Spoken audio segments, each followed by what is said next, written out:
If you're going through these feasts one by one, you can see by now that all these feasts had application in their initial historical context and were fulfilled in Messiah Jesus. It's no different with the next feast that we're looking at, the Feast of Shavuot. Shavuot is the Hebrew word and it means weeks. Jewish people refer to this feast as Shavuot because it took place 7 weeks and a day after the previous feast, the Feast of First Fruits. In the book of Leviticus, chapter number 23, verse 16, the Lord told us that this feast takes place 50 days after first fruits. Now, what is the Greek meaning of 50, or the Greek translation of 50? It is Pentecost. And so when we get to Acts chapter 2, we read that the day of Pentecost had come. Again, Pentecost meaning 50. The point is, beloved one, that this feast in Acts chapter 2, it's not just a holiday that originated in the New Testament, but the Jews that were gathered in Jerusalem in Acts 2 had already been celebrating this feast as Shavuot for 1,500 years.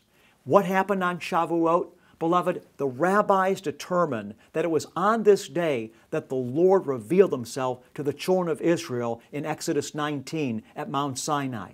What happened in Exodus 19? The God of glory descended on the mountain, revealed Himself in glory, the mountain shook, and then He came down and spoke and wrote His law on the tablets of stone.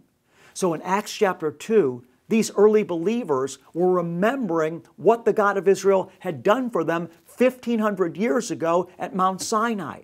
And as they're remembering this, what happens? Suddenly, the same God that had revealed Himself 1,500 years ago at Sinai appears again in the upper room. The glory comes, the fire comes, the room is shaken, except this time Yahweh, rather than writing His law on tablets of stone, He wrote it on their hearts. The God of Israel in the new covenant moved from the outside to the inside, and through Jesus, you and I have been brought into a relationship with God as our own Father.